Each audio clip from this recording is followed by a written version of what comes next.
So this is another example also from the NCES practice exam. Thank you guys for sending this as well my way so that I can make videos out of it. So this particular problem says, I couldn't fit it all here again, but I'll read it. The circuit shown below has a transfer function given by Vout Vn right there, and they tell you that Vn is a unit step function and there is no initial charge in the capacitors. The final steady state value of Vout is most nearly what? So reading the problem, you're given Vout over Vn as a transfer function, and then they tell you two pieces of information that are extremely valuable. They tell you that Vn is a unit step function.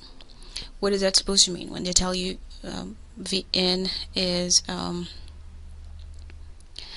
is a unit step function? That means is equal to 1 already, so we can put that out there, get it out of the way already. So we are, oops, this is big, sorry, hold on. Alright, so Vn is equal to 1, we already know that from this information here, and they tell you that there's no initial charge in the capacitors. What does that mean? Because we have a DC circuit here, the capacitors, they act like an open circuit.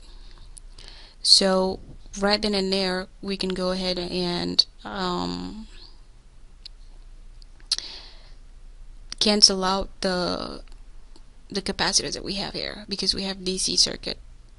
Okay, so if we were, let me put red, let me use a red color. So if you were to redraw the circuit without the capacitors, because you know there's no charge, initial charge really, this is what we would have. We would have the source Vn, we have the 20 ohm, of course there's an open circuit here, so there's nothing that goes through there, and we have the 30 ohm still.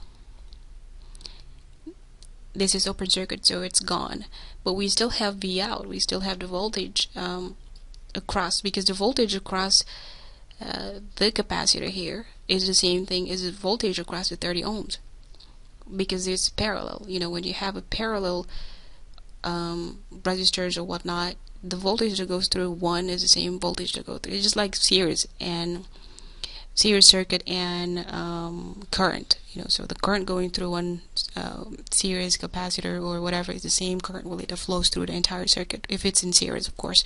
So voltage is the same thing. So this particular voltage here is the same thing as the voltage across the 30 ohms.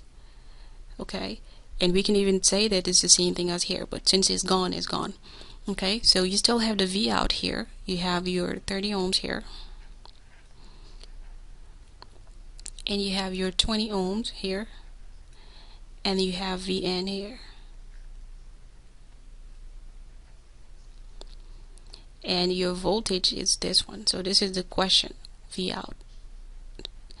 So right here we can stop, and you know you already solved the problem. So voltage divider, Vout is equal to since I'm looking for the voltage across the 30 ohms, so it's going to be the 30 ohm will be on top, over the summation of the two series resistors times the voltage, the initial, the voltage source, which is 1 times 1. So put that in your calculator. You have 30 over 50 basically, so 3 over 5, that's that's 0.6.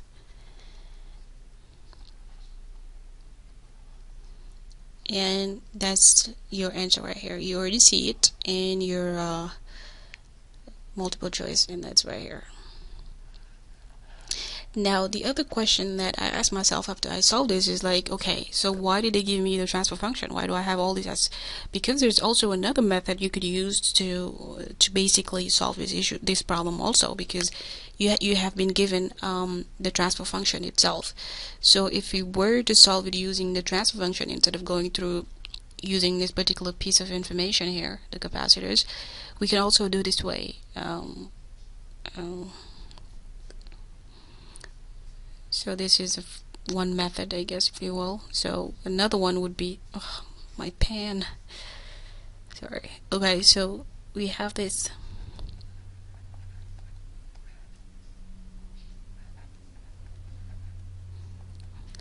So because there's no initial charge in the capacitors, and S is also actually JW, you know, because your what do you call it? Your impedance on your capacitors is actually equal to ZC is equal to 1 over JWC, and your JW represent your S basically. So S is equal to JW. So we can say that your impedance on your capacitors is 1 over SC. So because there's no charge on the initial capacitors, so you can tell that your impedance on your capacitors is equal to 0, and for that to happen, your S is equal to 0. So if we also use that information, we have V out over V in. We can calculate it with S equal to 0. So if you put S equal to 0, so we have 1.2 times replace S by 2, so that's times 2 over 4 basically. So that is 1.2 over 2, and that's 1.6. So since we also know that V in is a unit step is equal to 1, that's 1, so we know that V out is also equal to 0.6. So either method you use, you end up with the same result. It just depends on how you view the problem, but either way you end up with the same one. And I can already tell you, for me, I probably would have gone with the first method, not because it's the most the right one, or both of them are. Actually, this one is a lot easier, the second one, but I just know me, I'll just jump right into canceling the capacitors. But to each his own. Both methods are fast. Actually, I think this one is even faster. But yeah, there you have it.